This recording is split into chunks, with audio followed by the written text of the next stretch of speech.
"Know your place," the Duke of Wexford said, and the entire ballroom heard him. Lady Charlotte Ashby did not flinch. She had been raised by a grandmother who taught her that flinching was the sound a soft thing made before it broke, and she had decided, at 17, that she would not be a soft thing. She lifted her chin half an inch, just enough to feel the weight of every chandelier in the Marchioness of Hartwell's autumn ballroom pressed down on her shoulders, and looked at him as one would look at a bad painting that someone insisted was worth viewing. He was very tall. He was very still. He was very certain. "My place," she said, in a voice that did not carry, but somehow reached every ear that mattered, "is wherever I choose to stand, Your Grace. Tonight, I chose to stand here. Tomorrow, I shall choose elsewhere." He had not expected her to answer. She watched the surprise flicker across his hard, beautiful mouth and disappear, replaced by something colder. Around them, the dancers had paused. The orchestra played on.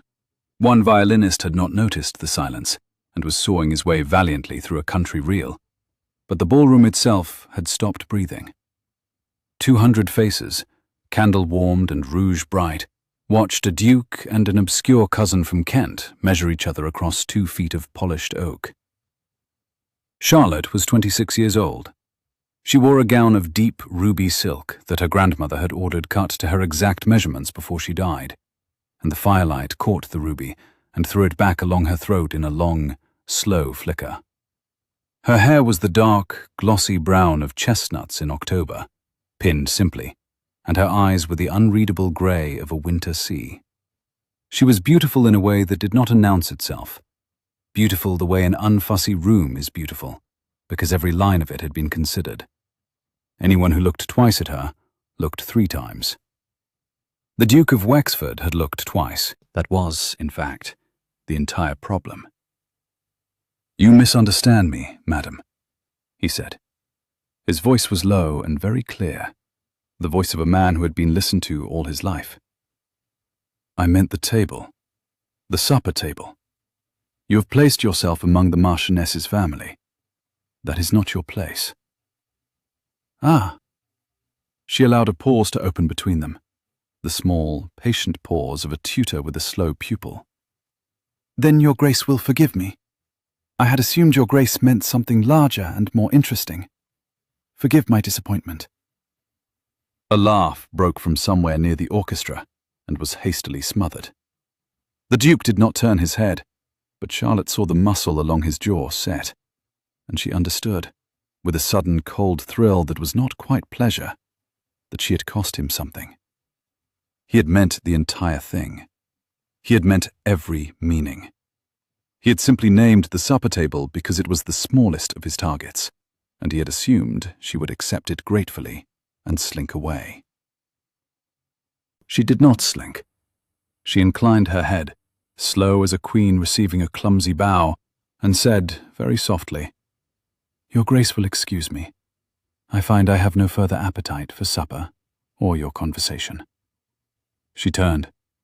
She walked the length of the ballroom alone, ruby silk moving like a slow tide around her ankles, and she did not look back, not even when she heard the murmur start up behind her like wind in a wheat field. She did not look back when her godmother's footman opened the carriage door for her in the freezing courtyard. She did not look back as London's lamplit streets fell behind the windows and the dark autumn fields opened ahead. She looked back, finally, only when the carriage was an hour out of town and the moon was climbing high enough to silver the hedgerows. Then she pressed her cheek against the cold glass and allowed herself to feel, for 1 full minute, the precise size of her humiliation. It was very large. It was the size of a ballroom. It was the size of 200 witnesses. The road ran through the dark fields of Middlesex with a steady, businesslike rattle, and Charlotte, watching the bare hedgerows pass, set herself, with the careful attention of a woman who had been raised among ledgers, to inventory what had been taken from her in the last quarter of an hour, and what remained. Her invitation to the Marchioness of Hartwell's spring breakfast was gone. Her standing among the supper-table cousins was gone. The 4 men who, in the past 3 weeks, had paid her the sort of careful civilities that might, in a tolerant season, have ripened into a proposal, they were gone too, all 4 of them, and would by Tuesday have been instructed by their mothers to forget her name. The London assembly rooms were closed to her, in any practical sense, for the season. The country house invitations for the new year would not arrive. Her godmother, the Marchioness, who loved her, would write a kind letter. The kindness would be sincere. It would not save anything. What remained? The ruby silk in which she had been insulted, and which she would never in her life cease to wear. The grandmother's writing desk, which had been packed for her last week into its leather travelling case. The lacquer box of letters from the dead Ashby women, which had crossed the country with her since she was 17. Mr. Pellinger's address in Lincoln's Inn Fields, written in her own hand on the inside cover of her pocket diary.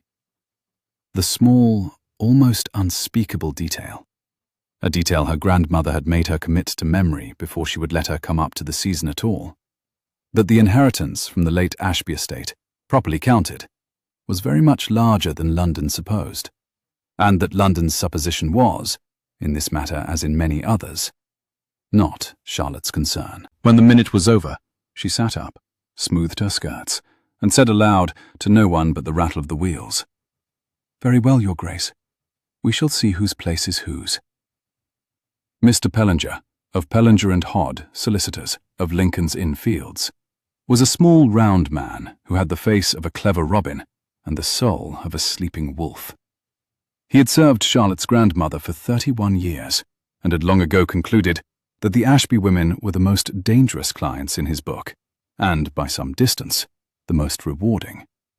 He worked, by preference, in the back room of the chambers, in a leather chair too large for him, with 3 cats on the hearthrug, and a silver inkstand his father had given him at his call to the bar. He kept 2 clerks. He did not employ a partner, although Hodd's name remained on the door, because Hodd had been Pellinger's wife's maiden name, and Pellinger held that no client should be required to entrust his affairs to a single name. The name in pairs felt safer. He received Charlotte at 9 o'clock the next morning, which meant she had ridden through the night to reach him, which meant, Mr. Pellinger thought, as he poured her tea with hands that did not quite tremble, that something extraordinary was about to be required of him. He liked extraordinary things.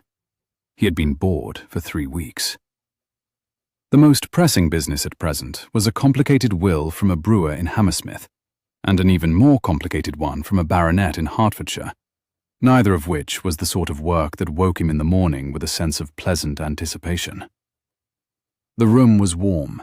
The fire was an excellent one. The cats, all 3 of them, had taken note of Charlotte's arrival, and had repositioned themselves in a slow, deliberate council on the hearthrug at her feet, which was a thing they did, in Pellinger's experience, only for clients of whom they approved.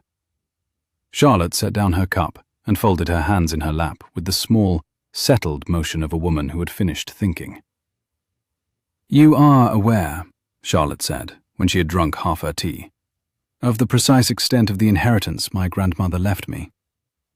"I am, my lady." "You are aware that it is, by some margin, larger than is generally supposed?" "By a considerable margin, my lady. The greater part has remained in the funds, drawing interest for some years." "Yes." She set down the cup. The cup made no sound. "Mr. Pellinger, I should like to buy a castle." He did not blink.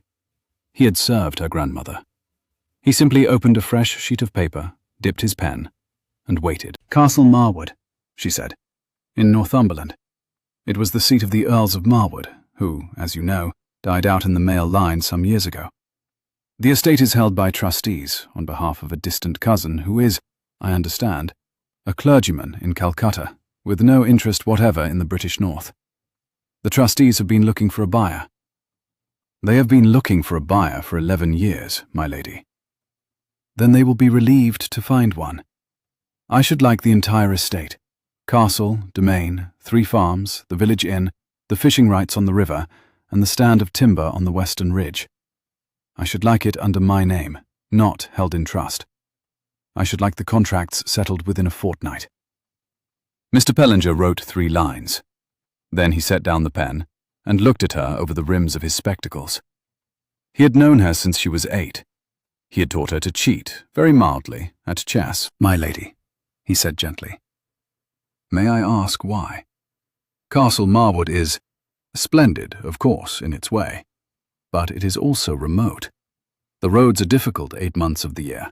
The society is sparse. The nearest neighbour of consequence is the Duke of Wexford. Yes, I am aware."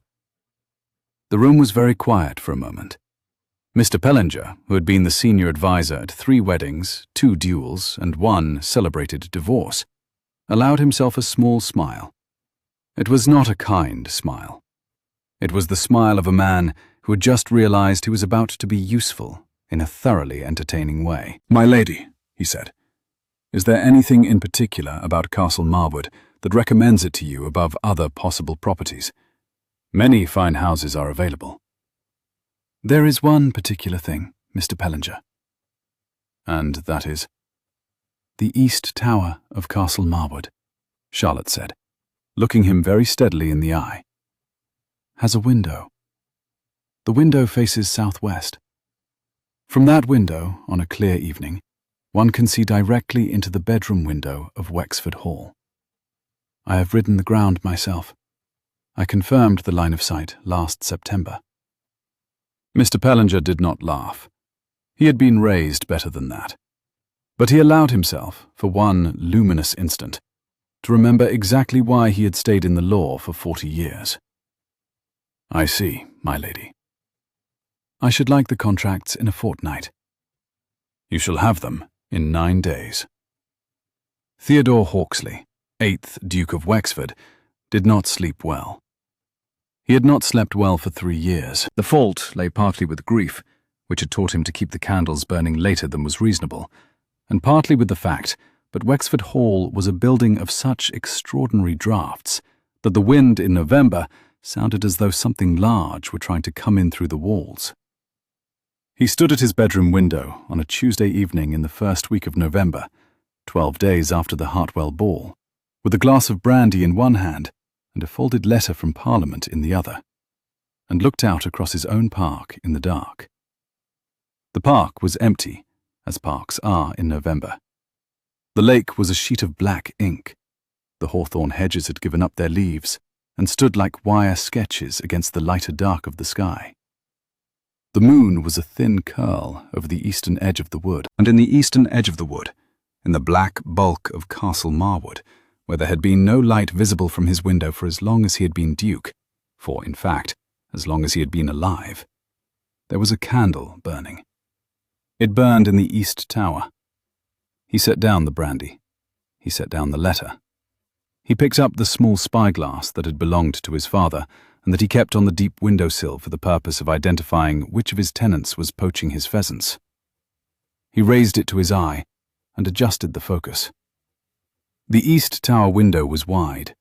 The candle was placed close to the glass. By its light, he could see, very small, very distant but unmistakable, a woman seated at a writing desk. She wore something dark, perhaps blue or perhaps black. The spyglass was not strong enough to tell. Her hair was pinned up. Her head was bent over her work. As he watched, she set down her pen, lifted her face toward the glass, toward, he realized with a small, cold lurch, his own window, and smiled. She raised one hand. She waved. She knew exactly where he stood. The Duke of Wexford lowered the spyglass very slowly and said one word that his late mother would have boxed his ears for. He walked to the bell pull and rang it 3 times, hard. His butler appeared in the doorway in something less than a minute, which was an achievement, given that the man had to climb 2 flights of stairs. "Hopkins," said the Duke. "Castle Marwood." "Your Grace?" "Castle Marwood, across the wood. It has been empty for years. There is a light in the east tower." "Yes, Your Grace." "Yes?" "Yes, Your Grace." Castle Marwood has been sold. The new proprietor took possession on Monday. The Duke turned from the window. The candlelight caught his face and showed it for an instant exactly as it had been on the night of the Hartwell ball. Handsome, hard, and very, very angry. He was a tall man. He was a broad man. He had been a soldier in the long Spanish campaigns, and the soldier was still in his shoulders. "To whom?" he said. Hopkins, who had a great gift for answering the questions his employer ought to have asked, said, "To Lady Charlotte Ashby, Your Grace. The Honourable Lady Charlotte Ashby, of Kent, by private contract, settled the day before last." The Duke of Wexford did not speak for a long moment. Then he said, very softly, "I see. Will that be all, Your Grace?" "That will be all, Hopkins. Thank you. Send me word the moment Her Grace, the moment Lady Ashby, calls upon the village." "Yes, Your Grace." When the door had closed, the Duke walked back to the window. He stood there a long time. The candle in the east tower did not move. The woman at the desk had returned to her writing, and from this distance, with the spyglass lowered, she was only a small, pale square of light in the side of an ancient stone tower. And yet he found that he could not look away. He had said one sentence to her in his entire life. He had said it across a ballroom, with the intention of ending an inconvenience. He had ended nothing. He had begun something he did not understand. Wexford Hall, behind him, settled itself for the night with the small, distinct sounds of a great house that had grown old in the hands of a careful family. The small ticks and creaks of the panelling cooling, the distant murmur of the kitchens being closed up, the low note of a hound in the stable yard, the patient, rhythmic step of Hopkins crossing the long gallery on his way to the dining room. The Duke heard each of these without registering them. They were the night noise of his own life. He had been listening to them, on and off, for 31 years. He had been Duke for 3. He had been a soldier for 8 before that. He had been the eldest son of a careful father for 23 before that. He had married, at 26, the gentle, pretty, brave girl he had grown up next to, and they had had 4 years of a marriage that had been better than most men ever know. Quiet, fond, easy in its rhythms, before the fever in the spring of 1815 had taken her, in 8 days, and left him a duke. He had not been able, in the 3 years since, to imagine looking at another woman in any way that mattered. He had assumed that this was a permanent fact about himself. He had begun to make peace with it. He had even, in October, begun to consider that he should perhaps marry again, since the duchy required heirs, and that he should marry, when he did, in the cold, considered way that men of his position generally married, by alliance and consultation, without inviting his own heart to the meeting. He had, in this exact frame of mind, been an unusually easy mark for his cousin Vivian Pennington. He saw that now, with the cold clarity of a man who has been looking at the wrong thing all evening, and at last looks at the right one. Vivian had calculated, correctly, that a duke who had decided in advance not to fall in love would do almost anything she asked of him in a ballroom, provided the request looked, from a distance, like a kindness to the family. She had presented the cut as a kindness to the Marchioness. He had accepted that framing without examination. He had crossed the floor of the ballroom and said the 8 words. He had thought, at the time, that he was making a small sacrifice on behalf of a family obligation. He had not been making any such thing. He had been doing his cousin's work for her, in his own voice, in front of his own world, and he had inflicted a public humiliation upon a woman who had walked into a ballroom in a gown 9 years old because her dead grandmother had loved it. He understood, standing at the window, that he would think about that gown until he died, and that this was, on the whole, a fair sentence. The candle in the east tower did not waver. He watched it for some time longer. Then he closed the curtain, drew the heavy chair up to the fire, and sat down with the unread Parliament letter on his knee, while the grandfather clock in the gallery struck 11, and the great stone bulk of Wexford Hall held its breath around him. Castle Marwood, in fairness, had been built 400 years before the Hawksley family had purchased their first acre of the surrounding country. It was a stone house in the old North style, with thick walls, narrow windows, and a great central hall whose roof beams were said to have come from Norwegian pine.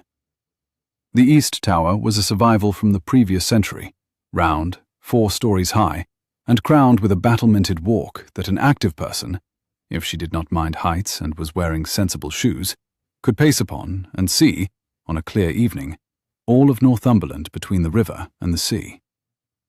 Charlotte had pacing shoes. She had the boots of a woman who had been raised in Kent and had walked everywhere. She paced the battlement on her first morning in the castle, in a thick green wool cloak, with her hair coming unpinned in the wind, and considered the kingdom that was now hers. The kingdom did not, at this hour, look obliging. The wind from the river ran along the battlement in long, bright gusts that brought with them the smell of cold water and the faint, dirty sweetness of the late November fields. The wood was a smoke-coloured smudge to the south. The stone of the parapet was cold under her gloved hand and pitted with weather. A jackdaw, dislodged from somewhere below, lifted off the tower roof, circled once over her head, scolded her with the personal indignation that jackdaws reserve for newcomers, and dropped away across the courtyard. Below, in the small inner yard, 2 grooms were unloading the last of the trunks from the second wagon. A boy was carrying a basket of apples up the kitchen steps. A maid was beating a rug against the dairy wall in a steady, disciplined rhythm that travelled up through the stone of the tower and reached the soles of Charlotte's boots as a small, satisfying thump. It was strange, she thought, to own a thing of such size. She had owned dresses and a horse and a small spaniel. She had not owned a hill. She found that she liked owning a hill. She liked it very much. She liked, in particular, the small, mineral fact of the stone under her gloves. Her grandmother had told her once, in the long sick-room afternoons of the previous winter, that the difference between rented happiness and owned happiness was that one of them could be taken away by the weather, and the other could not. Charlotte had not, at the time, fully understood the sentence. Standing on the battlement of Castle Marwood, with the wind cutting clean across her cheek, and the entire weight of the tower reaching down into the bedrock beneath her feet, she understood it now. Mrs. Beale, the steward, who had been hired sight unseen by Mr. Pellinger, and had so far proved the soundest investment of the entire enterprise, came up the tower stair 2 minutes behind her, with a steaming cup of something that smelled like ginger. "My lady," said Mrs. Beale. She was a short, square Northumbrian woman of perhaps 60, with grey hair pinned under a starched cap, and a face that suggested she had once told the magistrate, to his face, exactly what she thought of his ruling. "Good morning, Mrs. Beale. I brought you a tisane. The wind on this tower is wicked, and you have been up here 20 minutes. You will take a chill." "Thank you. You are a treasure." "That is well known," said Mrs. Beale, without smiling. "Your lady mother would be pleased to hear it confirmed." Charlotte took the cup. The ginger warmed her fingers through the porcelain. She turned and looked southwest, across the wood, to the long, pale stone front of Wexford Hall, sitting in its formal gardens like a wedding cake on a green tablecloth. She asked Mrs. Beale, in the small, unhurried way of a question that had been sitting at the back of her throat all morning, what the village people said of the Duke. Mrs. Beale considered this question for some seconds, with the air of a woman weighing flour. Then she said, "They say that he is fair in his rants and slow in his speech. They say that his lady wife died of a fever 3 years past, and he has not laughed since. They say that he keeps his accounts in his own hand, which is unusual in a duke, and that he reads more books than is decent. They say that he was, before he was a duke, a soldier in Spain, where he was much wounded but did not die, which, in this country, is held to be a kind of miracle. And they say, my lady, that when he speaks to a person, that person knows he has been spoken to, for good or ill, and remembers it for the rest of his life."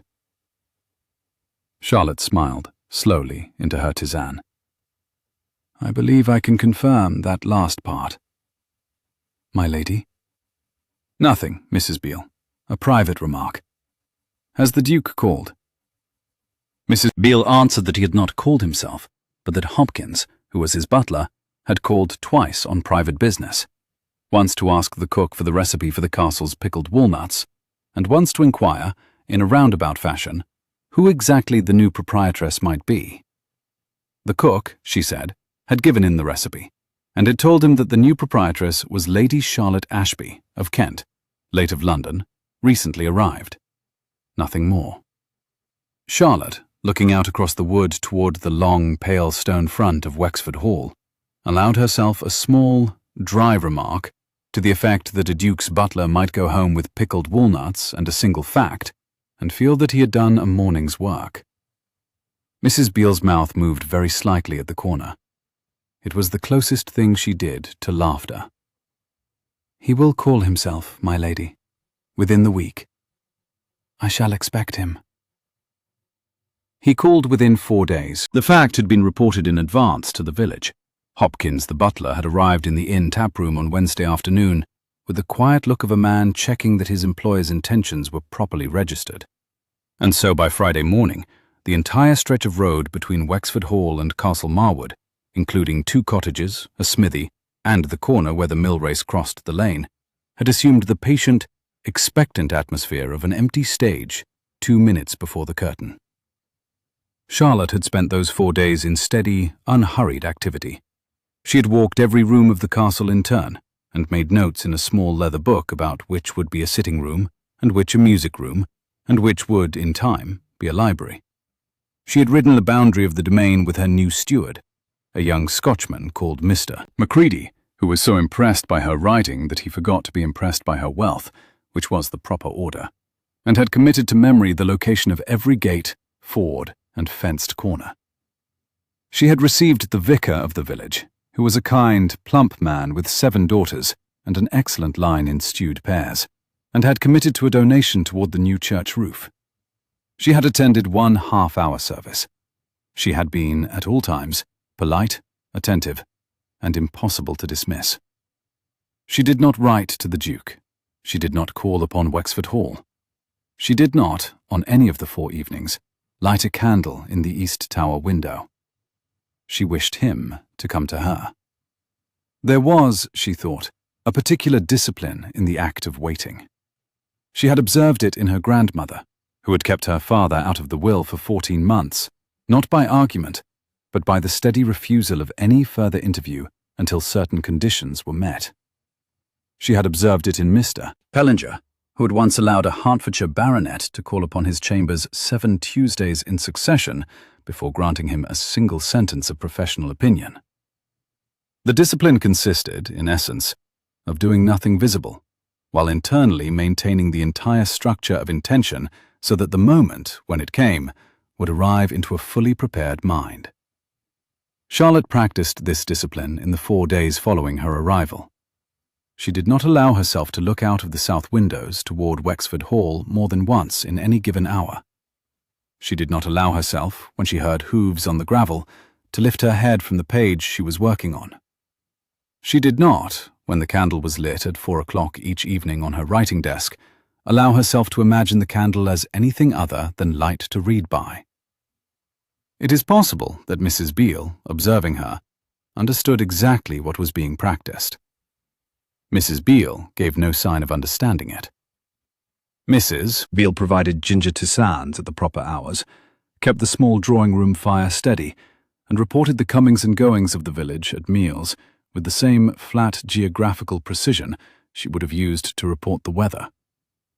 The household, in those 4 days, ran with the smooth, slightly held breath rhythm of a great clock that has been wound and is now waiting only to be told that it may strike. He came on the Friday afternoon at 3:30, in a black greatcoat and on a tall grey horse, with 1 groom riding behind him at a respectful distance. Mrs. Beale, who was watching from the still-room window, said 1 word under her breath that was extremely uncharacteristic of her, and went at once to the front hall to receive him. Charlotte was in the small drawing-room, which she had begun to think of as her drawing room, working through her morning's correspondence at the writing desk by the south window. She heard the bell. She heard the heavy front door open and the murmur of voices, low and male, in the hall. She heard Mrs. Beale's quick step on the flagstones. She did not get up. She did not put away the letter she was writing. She wrote 2 more lines about the price of barley in Northumberland, not because the price of barley interested her, although it had begun to, but because she wished to be writing when he entered the room. When he entered the room, he was so much taller than she had remembered that for a moment she had to remind herself, deliberately, that she was not afraid of him. She was not afraid. She was simply made aware, by his height and by his stillness in the doorway, that the small drawing room had become, by his entering it, slightly too small. He bowed. The bow was correct. "Lady Ashby," he said. She set down her pen. She rose. She did not curtsy. She inclined her head exactly the half-inch she had inclined it at the Hartwell ball. No more. "Your Grace, I beg your pardon for calling without a card. I find that I am your nearest neighbour, and I thought it civil to introduce myself before the village did the work for me. Your Grace has been my nearest neighbour for 4 days. I wondered when civility would arrive." He did not flinch, either. He had been a soldier. He had stood under cannon. A small, dark woman with grey eyes and a writing pen was not going to make him flinch in his own, he reminded himself sharply, in her drawing room. "It has arrived, madam, on horseback." "So I observe. Pray, sit down." He sat. He sat in the carved oak chair opposite the writing desk, which had been chosen by Charlotte the previous afternoon, after careful consideration, as the chair in which a person of significant height would look slightly less commanding than they ordinarily did. She watched him fold his long legs under it and resign himself to its proportions, and she allowed herself 1/4 of an inward smile. Mrs. Beale appeared with tea. Mrs. Beale poured. Mrs. Beale withdrew. The door closed with the precise small click of a steward who has spent 40 years closing doors and knows exactly how loudly each ought to close. She offered him milk, and he accepted it. She offered him sugar, and he refused it. She handed him the cup, with the small, particular care she gave to objects she did not yet trust herself to set down by accident. And as she did, she remarked, in the lazy, drawing-room voice her grandmother had taught her to use, for sentences whose teeth were sharper than their tone, that a man who took milk but no sugar was generally a man who had decided the world was sufficient as it was, and required only softening at the edges. He looked at her over the rim of the cup. The look was long. The grey eyes that met him did not look away. After perhaps 3 seconds, 3 slow, listening seconds, the corner of his mouth moved a fraction of a millimetre upward, and Charlotte understood, with a small inward jolt, that she had just made the Duke of Wexford very nearly smile. He had not nearly smiled at anyone in 3 years. The fact was widely known in Northumberland. It would, by next Tuesday, be known in London. He set down his cup. He told her that he owed her an apology. She acknowledged this with the smallest possible inclination of her head. He told her that he had been unforgivably rude to her at the Hartwell ball. She acknowledged that too. He said that he should not have spoken as he had spoken, that he should not have spoken at all, that the fault was entirely his. She did not help him through any of it. She watched him over her own cup with the patient, unmoving attention of a woman who had crossed the country in winter to receive precisely this conversation, and was determined to receive it in full, without a single sentence omitted for her comfort. When he had finished his 3 statements, she allowed the silence to extend an inch beyond the comfortable, and then another inch, and then a third, while the fire ticked in the grate and the November light through the south window moved a slow, yellow inch across the carpet. He took a breath. He had not had to apologize for many things in his life, and he found, with a kind of distant, soldierly amusement, that he was not very good at it. "I had been told," he said carefully, "before the ball, That you were a woman of a particular description. The description was inaccurate. I acted upon it without inquiry. The conduct was unworthy of me. What was the description, Your Grace? He did not want to tell her. She watched him not want to tell her. After a pause that felt to him much longer than it was, he said, I had been told that you were a fortune hunter, that you had insinuated yourself into the Marchioness's family by way of a mutual cousin, that you were, in fact, a person of no particular fortune and no particular family who had come to London to acquire one or the other or both, and that the Marchioness, being soft, had not seen the imposition.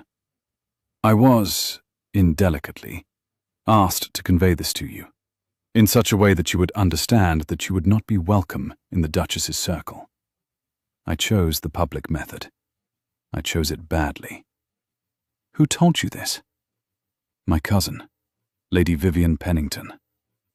Ah. It was a small word. It was a complete sentence. Charlotte set down her cup with a sound that was not quite the chime of porcelain on saucer, but was very, very close. Lady Vivian Pennington had 3 unmarried daughters, an unfortunate complexion, and a tongue that had once, it was said, peeled paint off the dining room of a marquis. She was the Duke's first cousin on his mother's side. She had been a bridesmaid at his wedding and a chief mourner at his wife's funeral, and had, since his widowhood, regarded her own eldest daughter as the natural heir to the Duchy of Wexford. Charlotte had met Lady Vivian twice. The second time had been 3 weeks before the Hartwell ball. Your Grace, she said, very evenly, before I accept your apology, I shall require something of you. Madam, I shall require you to go home. I shall require you to write to Lady Vivian Pennington, in your own hand, on your own paper, and inform her that you have called upon Lady Charlotte Ashby of Castle Marwood, that you have found her to be precisely what her godmother, the Marchioness of Hartwell, described, that she is in possession of an inheritance from her grandmother that is, to the best of your knowledge, of an extent comparable to your own annual rents, and that any further suggestion to the contrary will be regarded as a personal affront. I shall require you to send the letter by the morning post. I shall require you to send me a copy by the same post. The Duke of Wexford was silent for some seconds. His face had gone very still. Charlotte could not read it. She was not certain that anyone had ever read it. You have considered this in detail, madam. I have had 4 days, Your Grace. You have. And before that, I had a carriage ride from London. He did look at her then, properly, with something not unlike attention. He set down his cup. He folded his hands over his knee. They were large hands, a soldier's hands, with a faint white scar across the knuckle of the left index finger. And he said, in a voice she had not heard from him before, You shall have the letter, madam, by the morning post.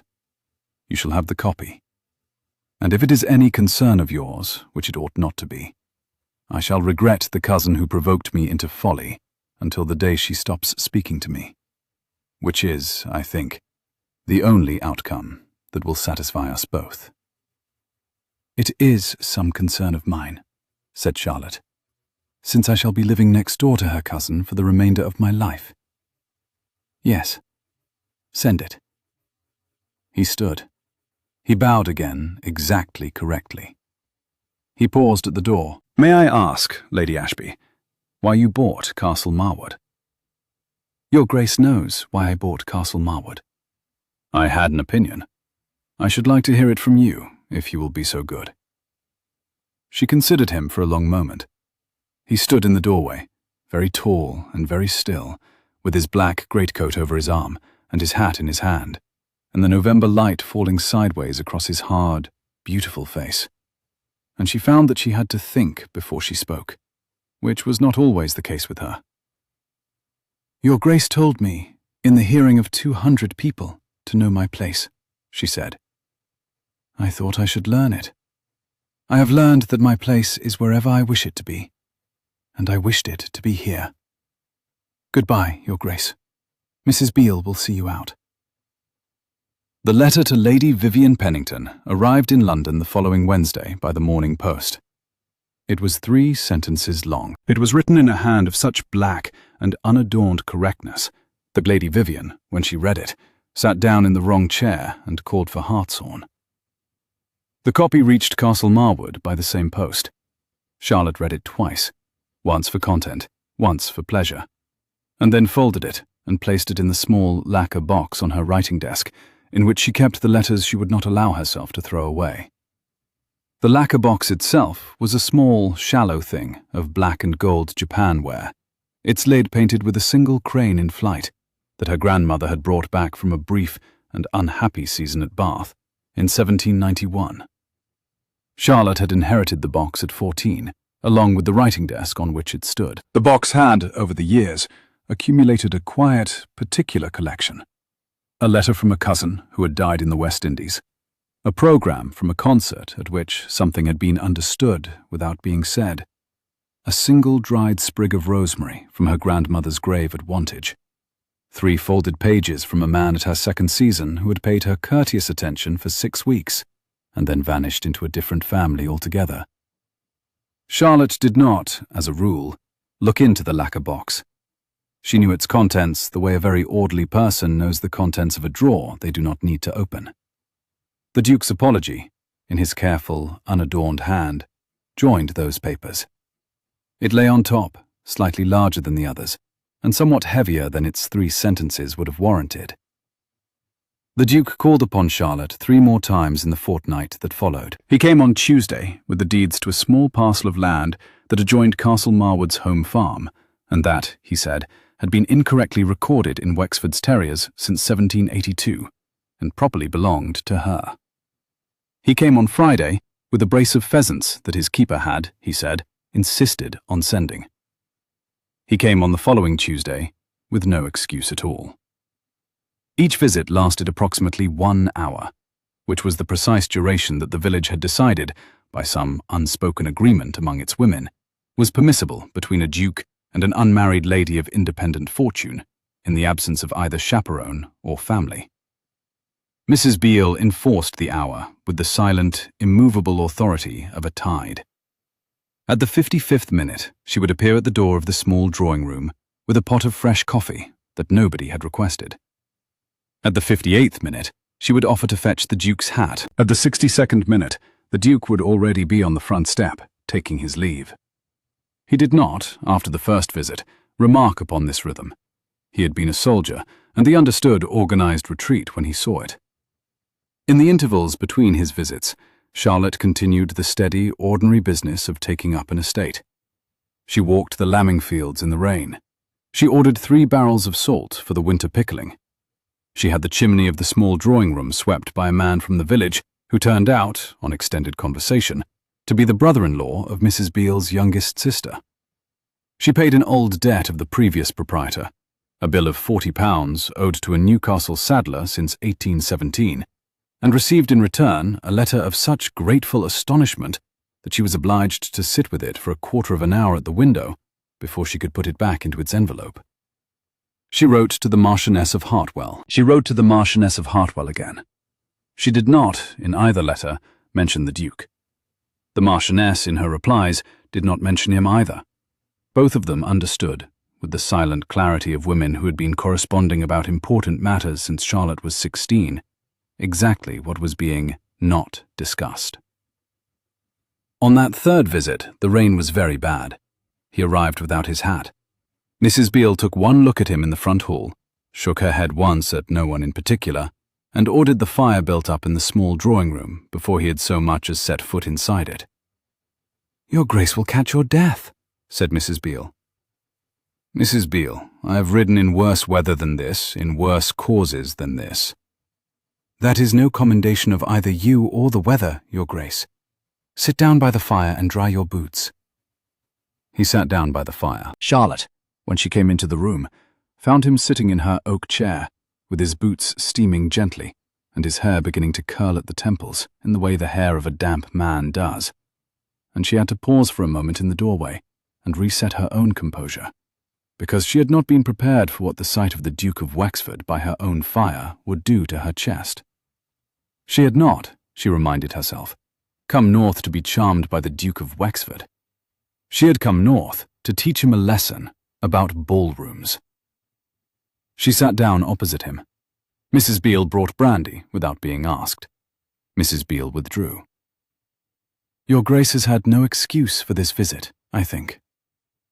No. You have come merely because it is Tuesday. I have come because I find that the days on which I do not come are longer than the days on which I do. It was a sentence which, in another house, in another season, with another woman, would have been the prelude to something charming and false. The Duke of Wexford did not say charming and false things. He had not the practice. He said it in his ordinary voice, the voice of a man making a quiet observation about the price of barley, and Charlotte felt the sentence go into her like the careful, unannounced point of a needle.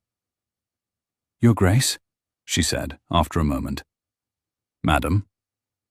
You ought not to say such things to women you have publicly insulted in October. I had assumed, madam, that the woman I publicly insulted in October had purchased 400 acres in November precisely for the privilege of hearing me say them in private. She looked at him. He looked at her. The fire popped between them. Your Grace, said Charlotte very slowly, is more dangerous than I had been led to believe. By whom, madam? By yourself, sir. The reports were misleading. I have been told you did not speak. I do not speak, in general. You appear to have made an exception. I appear to have made several. The Duke of Wexford, sitting very still in her oak chair, with his soldier's hands folded over his knee and the firelight warming the white scar on his left index finger, considered Charlotte Ashby in the deliberate, unhurried way that a man considers a chess move he means to make, slowly and once. Then he said, Madam, may I be permitted to ask you a question? You may. At the Hartwell ball, when I spoke to you, you replied. Most women would not have replied. They would have left the table, or wept, or fainted. You replied with a sentence I have remembered every day since. Would you tell me, please, what you were thinking in the half-second between my speech and yours? Charlotte did not answer at once. She thought about whether to answer at all. She thought about the lacquer box on her writing desk. She thought about the candle in the east tower window. She thought, briefly and clearly, about her grandmother, who had said to her, on a winter evening when she was 14, that the only revenge worth taking was the revenge of becoming interesting. I was thinking, Your Grace, she said, that you had paid me a compliment without intending to. You had decided to make an example of me. You had selected me from 200 women in that ballroom as the one whom your humiliation would matter most to express. I thought, he sees me. He does not yet know what he sees. But he sees me. I shall make him know. The Duke of Wexford did not move. He looked at her for some seconds. The fire crackled. The rain on the window thickened. You have made me know, he said. Yes. Lady Ashby. Your Grace. Was the entire purpose of this castle to make me know? She considered the question with care. She could feel, in the silence between them, the small, ridiculous, dangerous shape of an honest answer trying to push up through her ribs. She watched it. She let it come. It was the purpose of the first letter to my solicitor, she said. It was not the purpose of the second. What was the purpose of the second? The second letter was sent the morning after my carriage stopped at a coaching inn at Stamford, where the innkeeper's wife was kind to me without knowing my name, and I realized that I had spent 12 years in London being known by my name and not seen, and that I was tired of it.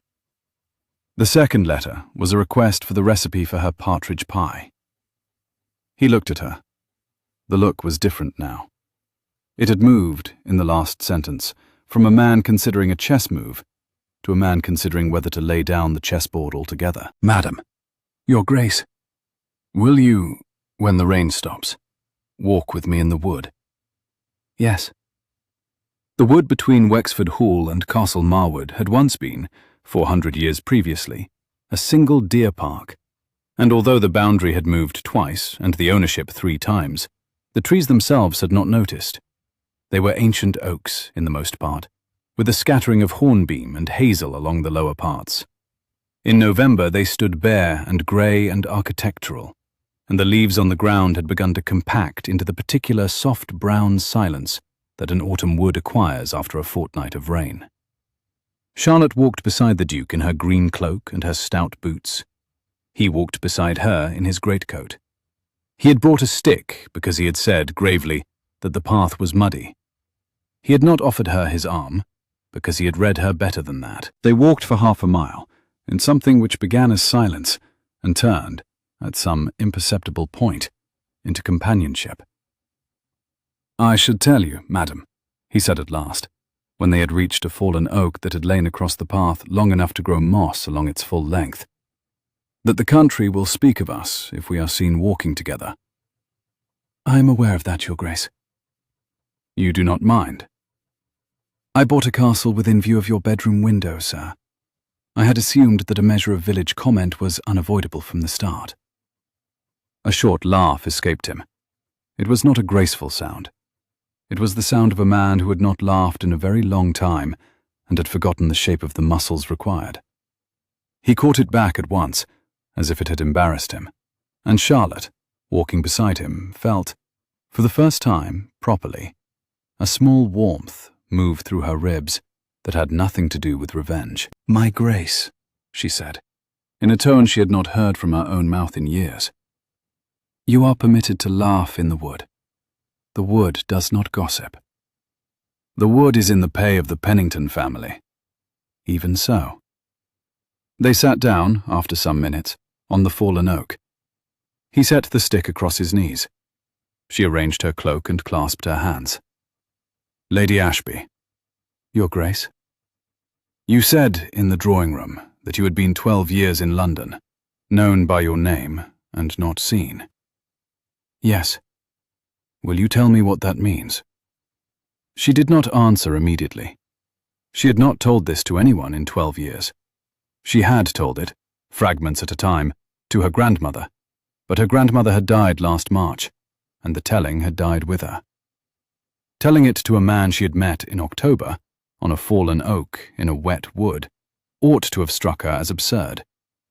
It did not strike her as absurd. "I came to London at 14, she said. "My mother had died. My father had a difficulty. He drank in the way that some gentlemen drink, which is to say, immoderately and without hope of correction. My grandmother, who was a strong-minded woman, removed me to her own house, and there I lived. I was presented at 17. I was, you must understand, Your Grace, the Ashbys are not a fashionable family. We are a sound one, but we are not fashionable. I was presented in my grandmother's ruby silk, which had been cut down and retrimmed, and was not, by London standards, what I should have worn. You wore it to the Hartwell ball, the same gown." She turned her head sharply. "How can you possibly remember the gown?" "I remember the gown." "It is the same gown, yes. She had it made for me when I was 17. I have worn it to every ball I have hated for 9 years, on the ground that if I am to be insulted in something, I shall be insulted in the dress my grandmother loved." "Madam." "At my first season, I was pleasant enough, I think. I was not striking. I had no fortune that anyone knew of. I had a name, an Ashby name, but the name carried little weight. I danced. I did not marry. The next season I danced. I did not marry. The third season I beg your pardon, Your Grace, this is tedious." "It is not tedious." "By the fourth season I had become, what is the word the dressmakers use? Unnude. I was a known face. I was a slightly older face. I was at the corner of every supper table, never quite asked, and never quite uninvited. My grandmother, who saw what was happening, removed me from London for 2 years to nurse her. When I came back last spring, I came back as a woman of 26 who was understood by everyone to have failed at the business of being 20. The girls who were 18 had displaced me. The matrons treated me with kindness. The men who paid me civilities did so out of a sort of charity. Lady Vivian Pennington was kind to me at a card party in May. I should have understood then that the kindness meant something. What did the kindness mean? It meant that she had decided I was harmless. It meant that by autumn, when she required a person whom her cousin the Duke could be persuaded to be rude to, in order to demonstrate to a particular hostess that he was still in command of his social weight, I was the obvious choice. The harmless, dimming Ashby cousin from Kent. No one would defend me. No one would mind. Madam, you did not know that, Your Grace. You told me so this afternoon, and I believed you. But that is what she did. She used me as a stick to beat the Marchioness. And she chose you because she has wanted you, since your mourning ended, to act on the family's behalf. And it was useful to her that you should behave badly in a public room. It made you, briefly, hers. The Duke of Wexford was very quiet beside her on the oak. She could feel the quietness as a weight.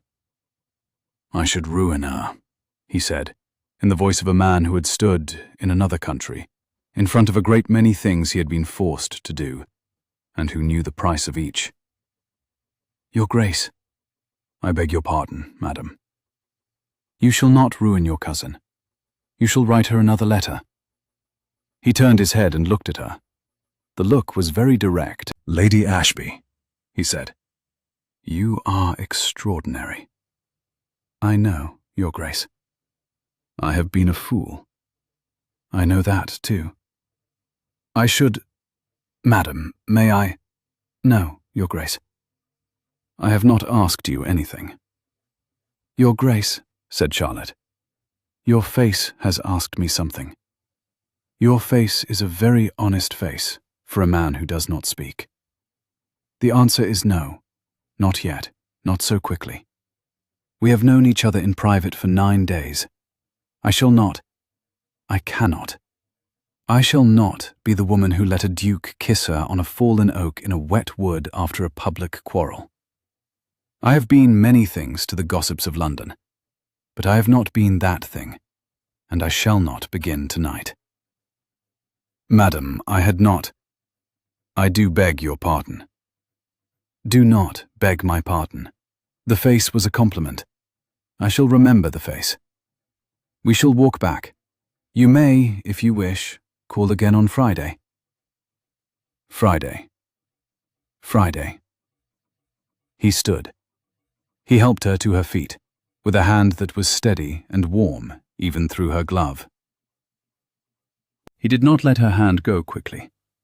He let it go at exactly the moment she was about to ease it from his grip, half a heartbeat sooner than the village would have permitted, and half a heartbeat later than her own composure ought to have allowed.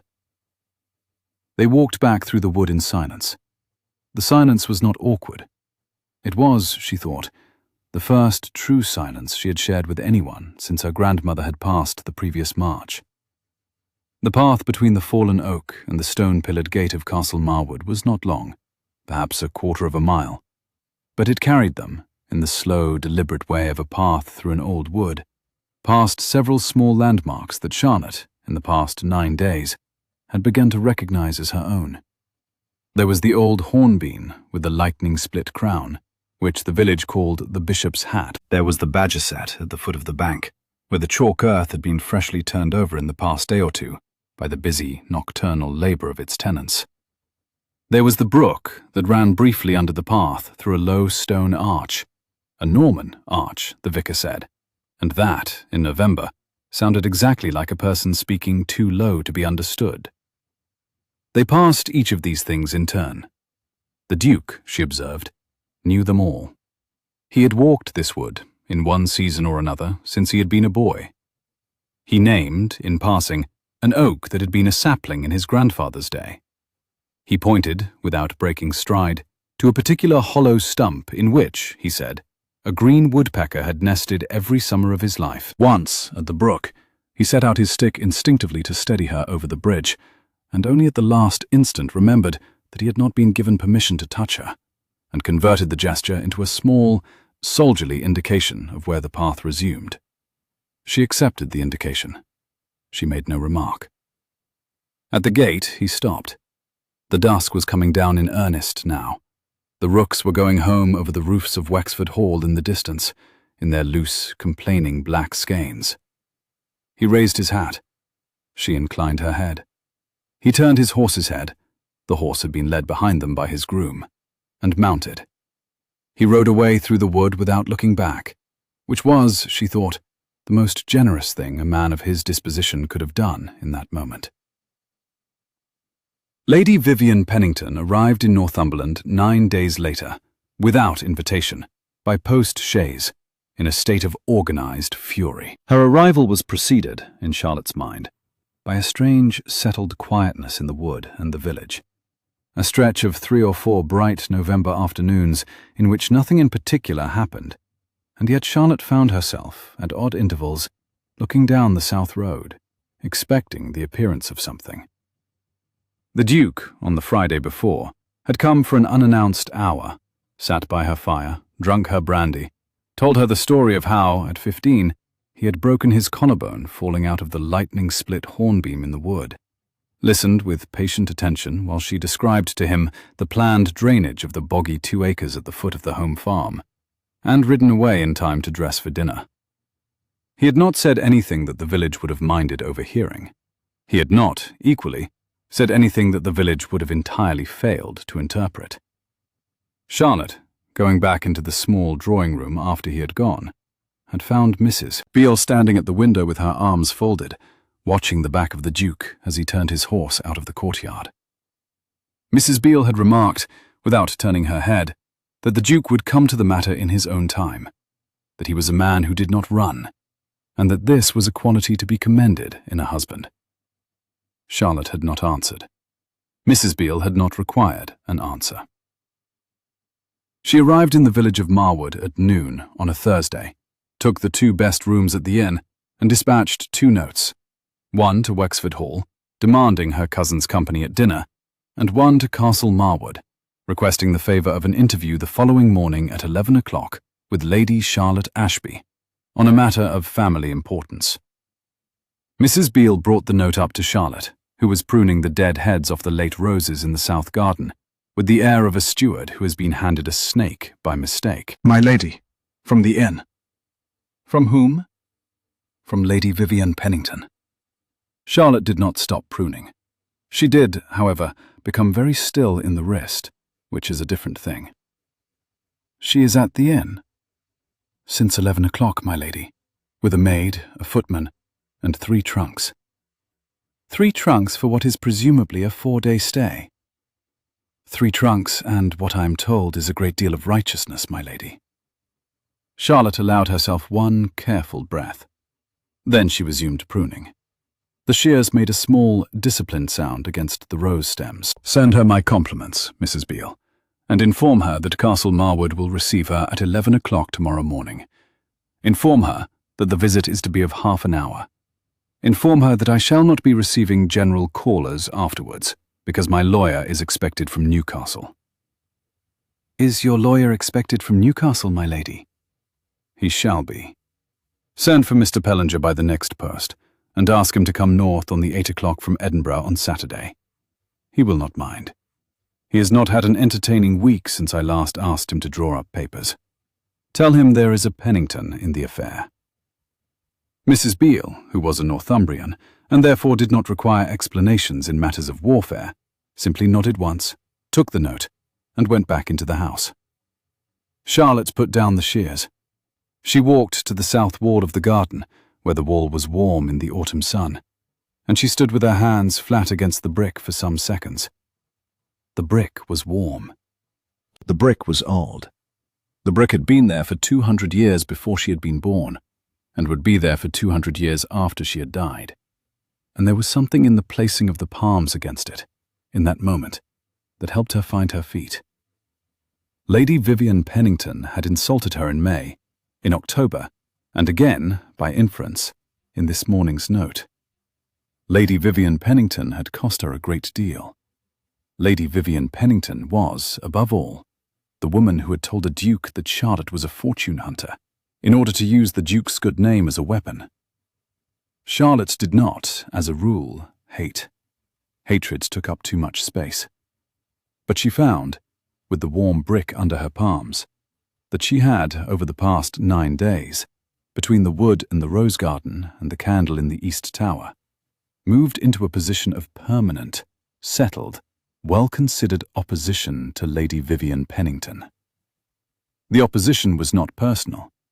It was structural. Lady Vivian would not be allowed to harm, by any further inch, what Charlotte had begun, in this country, to build. That was the only thought she allowed herself. Then she went indoors, and dressed for the evening. The Duke arrived at Castle Marwood at 6 o'clock, on horseback, in the dark, without invitation. Charlotte, who was reading by the fire in the small drawing-room, heard Mrs. Beale's quick, determined step in the passage, and looked up in time to see the door open, and the Duke himself step in past Mrs. Beale's polite barrier. Lady Ashby. Your Grace. Mrs. Beale, thank you. Brandy, please. At once, my lady. Mrs. Beale closed the door. The Duke came forward into the firelight. He did not sit. He stood with his back half toward the fire, and his shoulders set in a way Charlotte had not seen before, even at the Hartwell ball. He looked, for the first time in their acquaintance, like a man who had been a soldier in Spain. Your Grace has come from Wexford. I have come from dinner. I left the table. Lady Vivian is at the table. Lady Vivian arrived at the table at 6:30. She remained at the table for the duration of one course, during which she informed me in some detail what she intends to say to you tomorrow. I left before the second course. I've come to give you the substance of it, since the courtesy of warning seemed to me owed. That was good of you, sir. It was self-interested of me. Please listen. She set down her book. Mrs. Beale entered with brandy. Mrs. Beale set down the tray and withdrew. She intends to threaten you, said the Duke. She intends to say tomorrow that she has letters from a person in Kent, a clergyman, formerly the curate of your father's parish, who is prepared to swear that the inheritance from your grandmother is encumbered, contested, and uncertain, and that the funds from which Castle Marwood was purchased are not, in fact, secure to you. She intends to suggest, in the course of half an hour, that if you remain in Northumberland, she will take steps to make this matter public. Charlotte did not answer at once. She lifted her brandy glass. She tasted the brandy. She did not flinch. The clergyman exists, Your Grace. He was indeed the curate of my father's parish. He left England in 1822 because of an embezzlement matter that my father, in one of his rare moments of decency, declined to prosecute, on condition that the man went to Canada and remained there. He returned, I gather, 2 years ago, much reduced. He would, for £200, swear my grandmother had been a Frenchwoman. The matter is laughable. But it is laughable in the way that any threat by Lady Vivian is laughable. It requires me to be either sufficiently afraid of laughter or sufficiently invested in not being publicly examined to pay her off. I am not afraid, Your Grace. I shall not pay. I had assumed you would not. And you came to warn me. I came, said the Duke, for 2 reasons. I came because I would not have you walk into that interview in the morning unprepared. And I came because I intend, with your permission, to be present at it. Your Grace. You cannot possibly. I shall stand in the next room, with the door open. Lady Vivian will know I am there. She will know I have heard every word she says to you. She will know, when she leaves your house, that anything she does next will be done with my full witness. I shall require that of her. I owe you the protection of my name in this matter, since it was the use of my name in October that put you in her path. Your Grace. Madam, I have not asked. I have informed. Charlotte set down her glass. She looked at him for a long moment. The firelight moved across his face. The face was, she thought, the face of a man who had decided something the evening before that he had not yet announced to himself out loud. "Your Grace," she said, "I am grateful. I shall not refuse the protection, but I shall require for it my own conditions." "Name them." "You shall stand in the next room, with the door open, yes. You shall not interrupt. Whatever she says to me, however vile, I shall answer it myself. I shall not have you intervene. When she has left, you shall remain at Castle Marwood to take coffee with me, in the small drawing-room, in the open air of an established neighbourhood call. You shall, between coffee and luncheon, ride to the village inn, and you shall, in your own person, escort Lady Vivian to her carriage, which will, by the time you arrive, be standing ready in the inn-yard. You shall ride with her carriage as far as the boundary of the parish. You shall not return to Wexford that day, nor that week, nor that fortnight. You shall write to me from London, where you shall remain for 1 month, and you shall write to me daily." "Madam, this is not a punishment, Your Grace. This is a course of treatment. The country shall see that you have done your duty, and then absented yourself. The country shall see that I have received an offence in my own house, and answered it without aid. The country shall see, from the daily letters which I shall, let it be known, accidentally, receive, that you have not abandoned me. By the time you return at Christmas, our position shall be such that no further Lady Vivian can damage it." He did not speak for a while. He looked very steadily at her. He said that she had considered it in detail. She said that she had considered it since the note came at noon, and that the thinking had not been difficult, since she had been thinking in some form since October. The Duke was silent for some time. Then he told her, very quietly, that she was extraordinary, and that he had told her so before, and that he intended to tell her so again. She did not answer. He told her that he would write to her daily, and that he would miss her, and she met each of these statements with the small, steady consent of a woman who had decided, that night, to allow herself the luxury of being missed. He said good night. He did not touch her. He did not need to. The room held what would, in another season, have been said. At 11 o'clock the next morning, Lady Vivian Pennington was received at Castle Marwood. She was a tall, narrow woman of 52, with the precise posture of a woman who had been corseted from the age of 8 and had never seen a reason to stop. She wore mourning grey, although no one she knew was dead, because mourning grey lent a certain authority to a face that was, unfortunately, already reaching the age at which authority and ill temper are difficult to distinguish. She had the family's pale eyes and the family's long upper lip. She had that morning the expression of a woman who has driven 9 days in a post-chaise and has 9 days of grievance stored at the back of her teeth. She entered the small drawing-room. Mrs. Beale closed the door behind her. The door at the far end of the room, the door to the library, was, as Charlotte had instructed, open exactly 4 inches. From beyond that door came nothing. No sound, no movement, no breath. But it was, every one of the 4 inches of it, occupied by the Duke of Wexford, in his black greatcoat, standing absolutely still, with his arms folded over his chest, looking at the wall. "Lady Ashby." "Lady Vivian, pray sit down." "I shall not, thank you. I shall not be detained long." "As you wish. I shall sit, if you have no objection."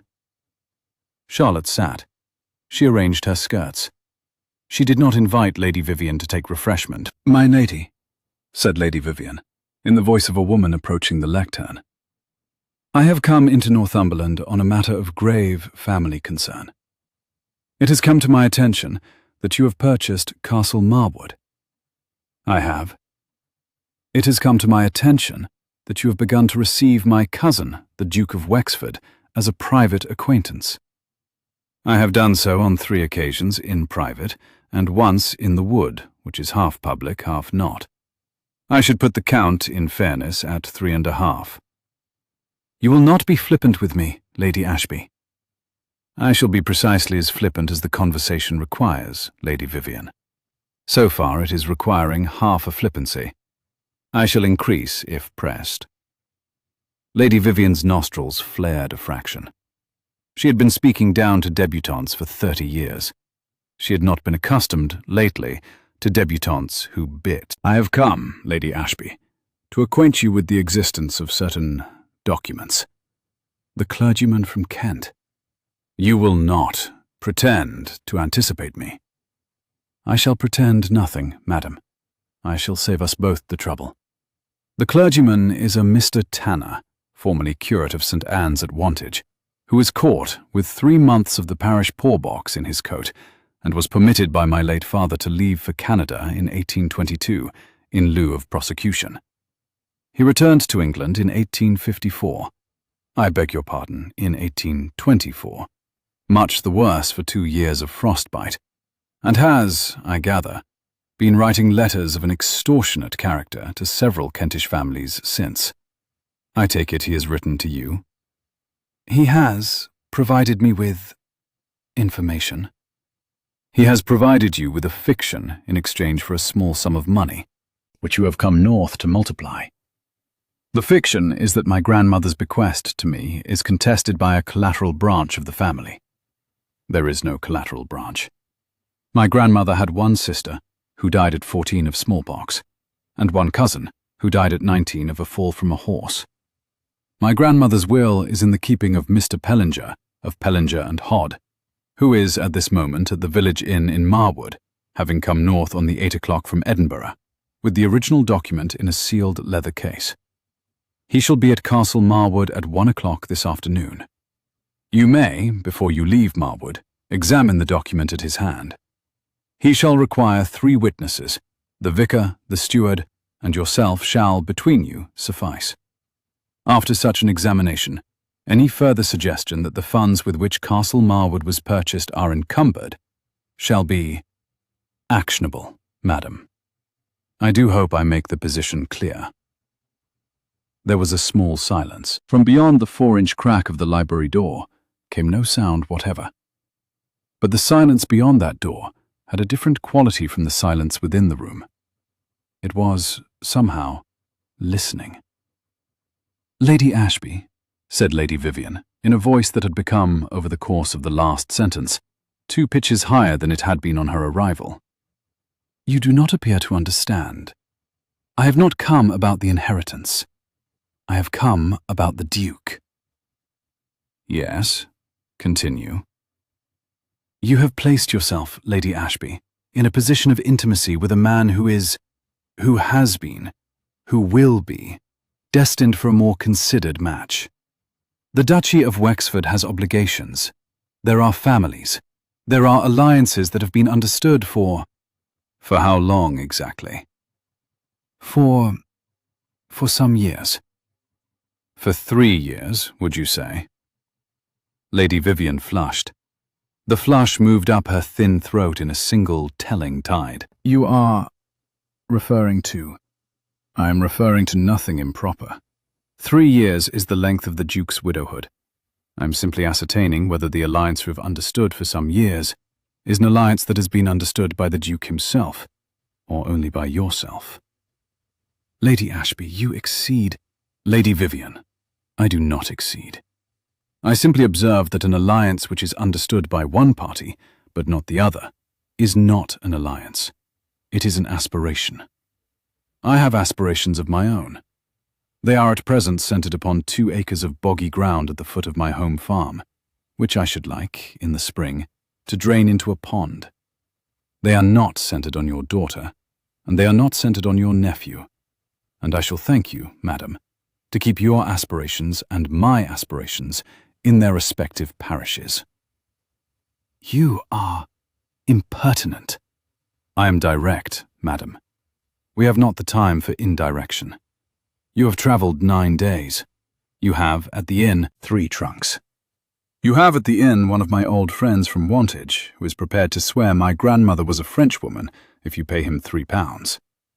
You have outside this house, although I do not believe you have noticed, the Duke of Wexford's horse, which has been tethered to my hitching post for the past 45 minutes.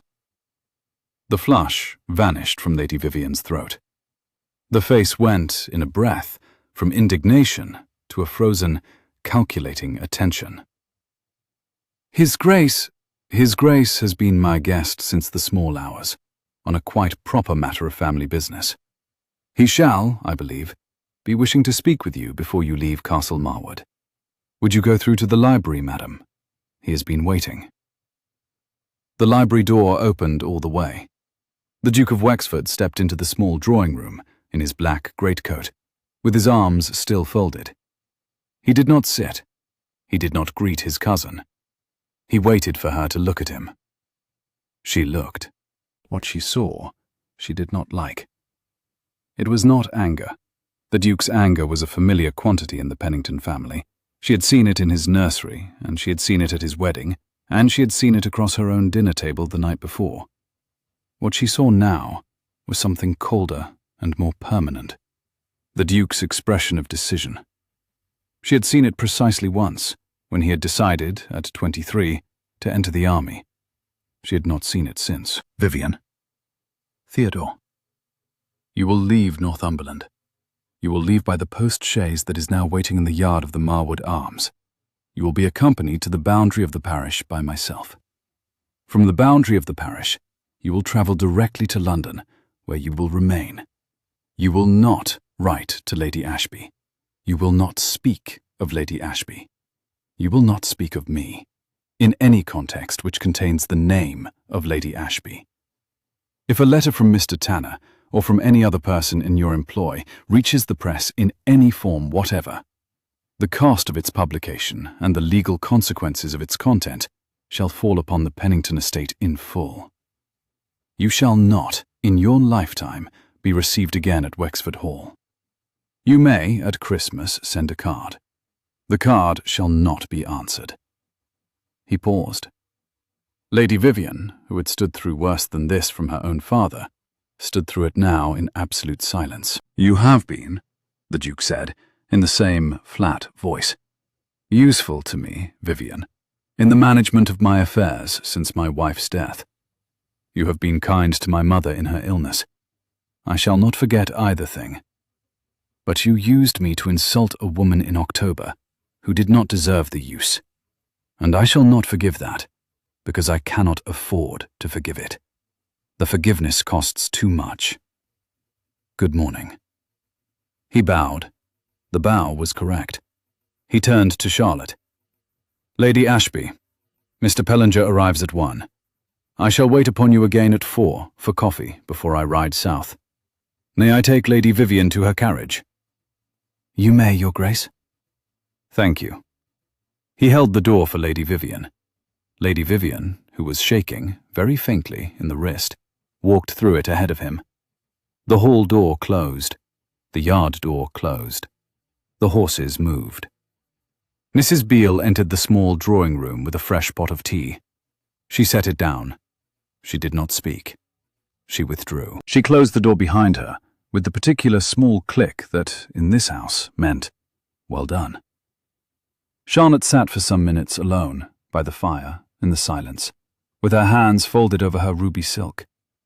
She was not, she found, shaking. She was not, she found, weeping. She was, in fact, hungry, in a clean, brisk, untroubled way. She rang for Mrs. Beale. She asked for cake. Mr. Pellinger arrived at 1. He came in on the Newcastle Road in a hired chaise, with his clerk, Mr. Whittaker, beside him, and the leather case containing the original of the late Lady Ashby's will resting flat across his knees. He had taken pains over the 2-day journey to ensure that the case did not leave his physical possession at any point.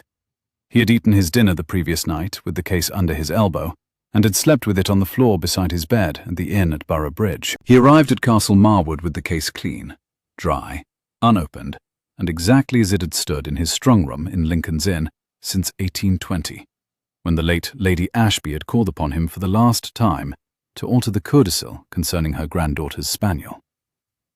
The original will was examined in the presence of the Vicar of Marwood, the steward of Castle Marwood, and Lady Charlotte Ashby herself.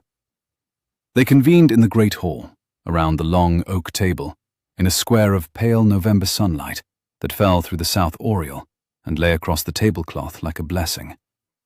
The vicar, who had not seen so distinguished a document since his appointment, breathed on his spectacles, polished them on the corner of his stole, and read every word aloud, in a steady, careful voice that occasionally trembled at the more elaborate Latin of the formal preamble.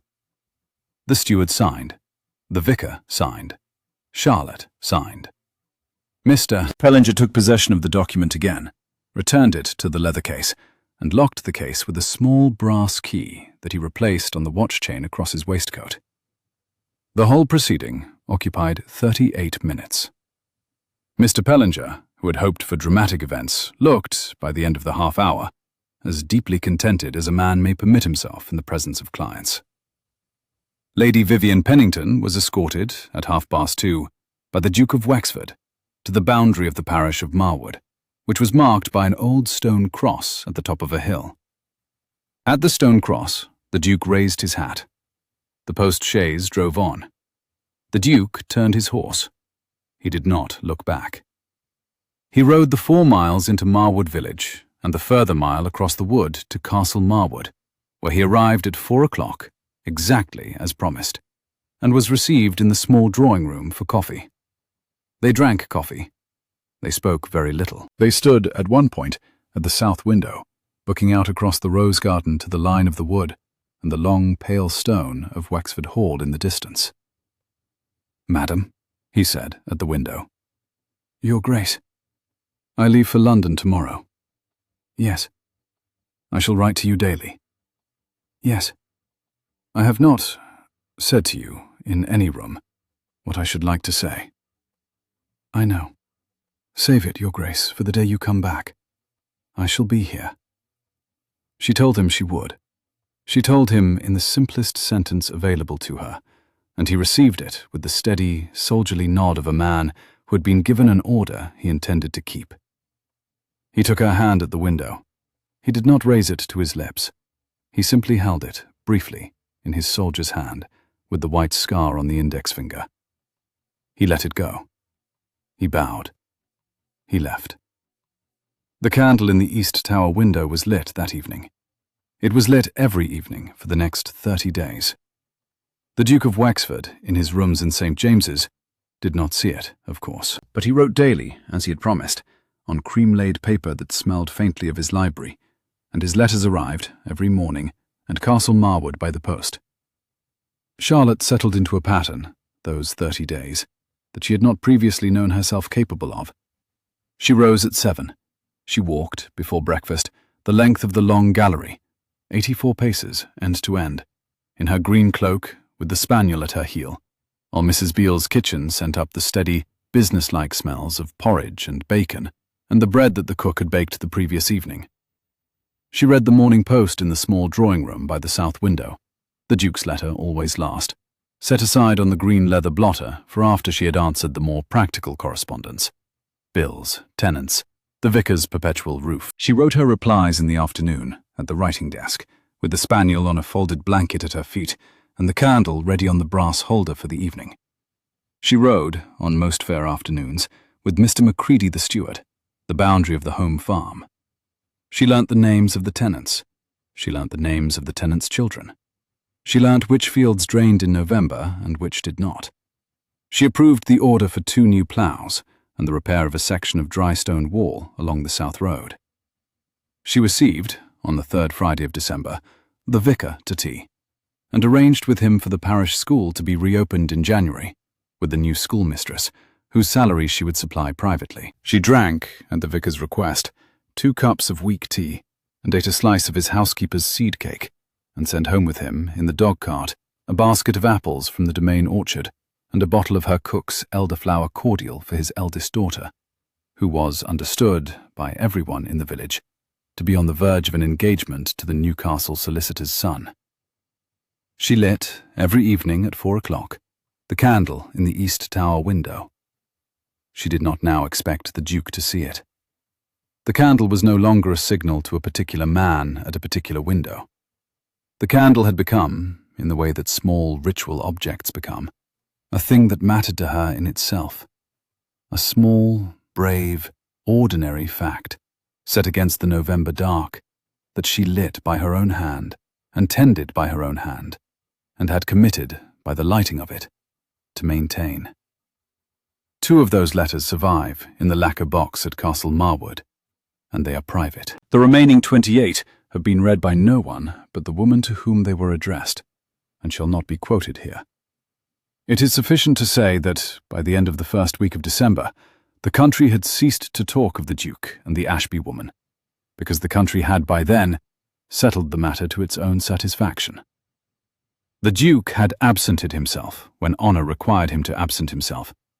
Castle Marwood had, on its own ground, repelled an attempted insult. Lady Vivian Pennington was understood to have retired permanently from Northumberland society. The Marchioness of Hartwell, on being informed of the entire affair by post, had written a single line in reply. "Well done, my dear, both of you," and had then sent a barrel of her best autumn pears to Castle Marwood by the next carrier. By Christmas Eve, the snow was on the wood. By Christmas Eve, the Duke was on the road north. He arrived at Wexford Hall at 4 o'clock in the afternoon, in a carriage rather than on horseback, because the road was deep. He did not stop at Wexford Hall. He drove on, through the wood, in the dusk, with the lamps lit in the carriage, and the snow making a very particular soft sound against the wheel spokes. He arrived at Castle Marwood at 4:30, when the candle had just been set in the east tower. Mrs. Beale opened the front door. Mrs. Beale, who did not approve of arriving without the proper notice, made a small, severe sound at the back of her throat as she received the Duke's coat. Mrs. Beale. "Your Grace, her ladyship is in the small drawing-room." "Will you be so good as to tell her I have come?" "I shall not, Your Grace. I shall send you in unannounced. It will spare us all a great deal of fuss." "Mrs. Beale, you are an excellent woman." "That is well known," said Mrs. Beale, and she closed the door of the small drawing-room behind him. Charlotte was at the writing desk. The desk was scattered with paper. The paper was, he saw at a glance, a list, 6 lists, of things to be ordered for an estate in winter. Ploughs, salt, 3 sacks of flour, 12 tallow candles, 6 yards of red flannel for the village school. The candle on the brass holder was lit, although the room was still bright enough by daylight that the candle was, for the moment, a small private detail rather than a useful one. She had lit it at 4 o'clock from habit, and from the steady accumulated meaning of 30 days of having lit it. She turned in her chair as the door opened. She saw him. She set down the pen with extreme care. "Your Grace?" "Lady Ashby." "You have come without warning." "I have come." She rose. She walked across the room to him. She did not stop, this time, 1/2 foot away. She walked into the front of his greatcoat, and she put her face against the cold wool, and she stood there for some seconds. He did not speak. He did not move. He set his hands on her shoulders. "You are," she said, into his greatcoat, "extremely cold." "I am. The carriage—" "There is brandy by the fire. There is also tea. There is, I have caused to be made, a plate of partridge pie. The recipe is from a Mrs. Wickham of the inn at Stamford, who was kind to me on a difficult evening. I should like you to taste it." He began to speak. She stopped him. She told him, with her face still pressed to the cold wool of his greatcoat, that if they were to do this, if he intended in this room to ask her what she believed he intended to ask her, he should have to begin to use her given name, since she would not be married by a man who had not, in any room, said it. He said her name. He said it once, the full version of it, and then again in the smaller form her grandmother had used. He kissed her then. He kissed her once, briefly, with the careful precision of a man who has been writing 28 letters at the cost of his hands, and not asking, because he had given his word not to ask until December. The kiss was not long. The kiss was the kiss of a man laying down a promise, not collecting a payment. She felt it as a temperature change. She felt it as the clean edge of a thing decided. He told her, after the kiss, that he intended to ask her properly, in this room, by her fire, with the partridge pie. She told him that he should. He did. The substance of the question is private, and shall not be quoted. But the answer was 3 words, and one of them was yes. They were married at the end of February in the church of Marwood village by the plump, kind vicar with 7 daughters, in the presence of Mrs. Beale, Mr. Pellinger, the Marchioness of Hartwell, the Duke's mother, and most of the village. The bride wore the ruby silk. She had had it retrimmed, very simply, with 3 rows of cream lace at the cuffs, and her grandmother, had she been alive to see it, would have approved of the cream lace, and disapproved of the size of the bouquet, which was extravagant. The wedding breakfast was held at Castle Marwood. The Duke gave a speech which was 4 sentences long, and which Mrs. Beale, afterwards, declared to be the finest she had ever heard at a wedding, on the grounds that none of the 4 sentences contained a single word that was not absolutely necessary. The vicar's eldest daughter, who had since the beginning of December been engaged to the Newcastle solicitor's son, played the church organ. She played it indifferently. The flowers in the church were the late hellebores from the Castle Marwood garden, with sprigs of holly worked in by the vicar's wife, who held that no winter wedding was complete without them. The Duke's mother, a small, neat, white-haired woman of 71 who had not been north of Doncaster since her own wedding journey, and who had, until the previous autumn, expected to spend the rest of her life in mild widowhood at Bath, sat in the front pew in a grey silk that suited her, and wept gently into a folded handkerchief throughout the service, and afterwards embraced Charlotte at the church door with the small, fierce gratitude of an older woman who had been spared the daughter-in-law she had been quietly dreading. Mr. Pellinger gave the bride away. The Marchioness of Hartwell stood as her witness.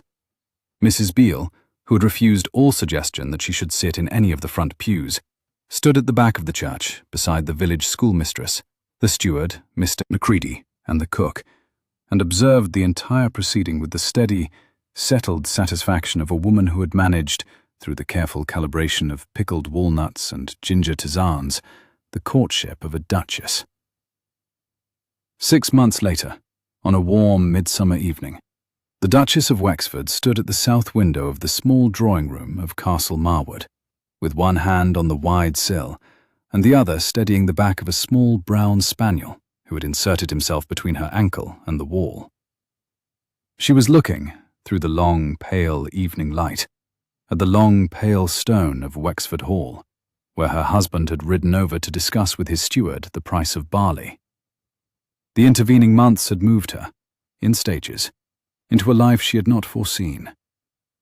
They had spent the first 6 weeks of their marriage at Castle Marwood, by mutual agreement, on the grounds that the great rooms of Wexford Hall, although splendid, were not yet hers. She had walked, with the Duke, the long galleries of his house every other afternoon, learning the portraits, his grandfather, his father, his late wife.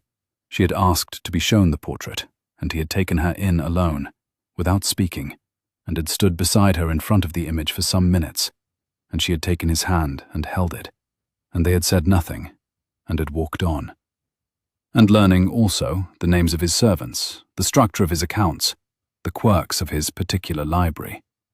She had been, by Easter, the Duchess in name. She had become, by the 1st of May, the Duchess in fact. She had inherited from her predecessor an assortment of small habits she had decided to keep. The Duchess's customary visit to the village school every Monday morning. The Duchess's contribution of a basket of preserves to each cottage at Christmas.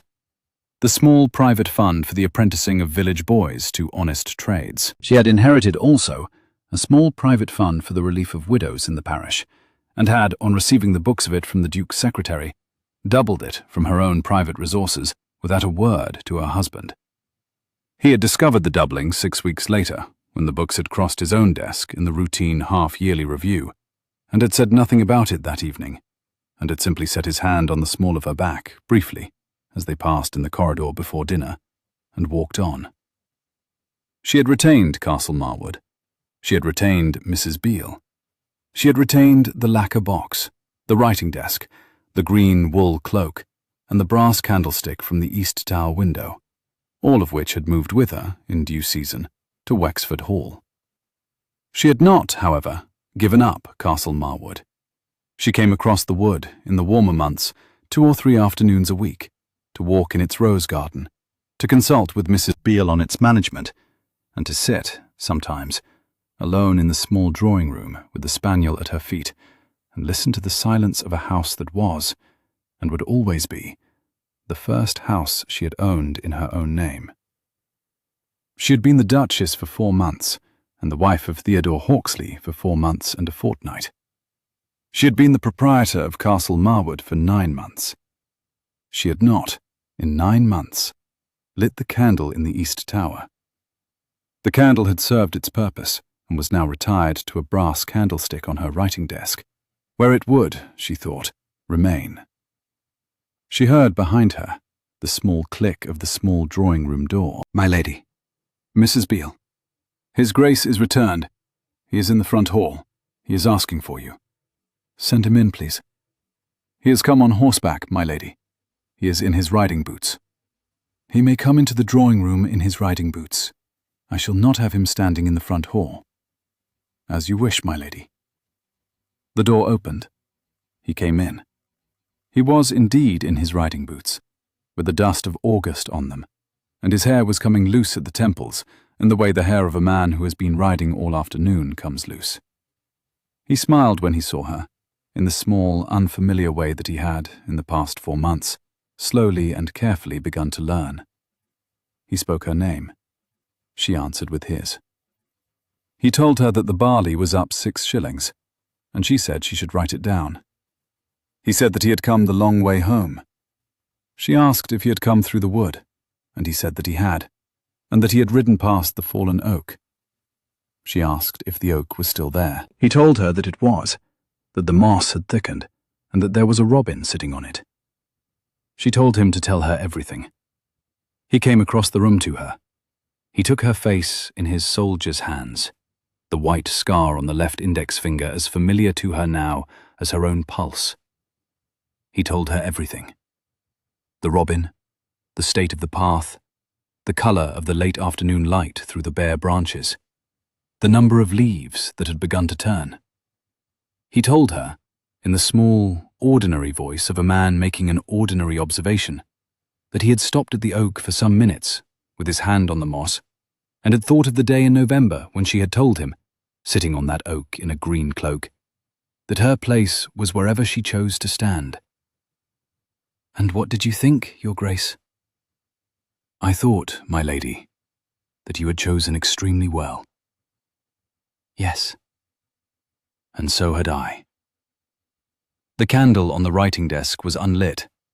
The candle did not need to be lit anymore. The light in the south window of the small drawing-room was the long, honey-coloured light of late summer in Northumberland, and it fell on the Duke and the Duchess, on the small brown spaniel, on the desk, on the lacquer box of letters, and outside the south window, the rose garden held the last of the high summer in its open petals, and beyond the rose garden, the wood was full and green, and beyond the wood, the long pale stone of Wexford Hall stood quietly in its formal gardens, like a wedding cake on a green tablecloth, waiting for them, as it had waited for them, in one form or another, since the night of the Hartwell ball. She turned in his arms toward the window. She set her hand on the warm sill. She said his name very quietly, and he answered, and she told him, in the small, careful voice she used for the truest things she said, that she found, after all, that she was exactly where she had chosen to stand. He laid his cheek against her hair, and the firelight of October, and the candle in the East Tower, and the fallen oak, and the ruby silk, and the soldier's hands, and the partridge pie of Mrs. Wickham at Stamford, and the brick wall warm in the autumn sun, and the long midsummer light in Northumberland. All of it, every thread of it, gathered itself together in the silence of that one warm room, and rested. The Duke of Wexford had said one sentence to her, once in his entire life, in the wrong place, for the wrong reason, in front of 200 witnesses. He had said it across a ballroom. He had not, since the morning after the Hartwell ball, said it again. He had not, in 9 months, needed to. She knew her place. It was here.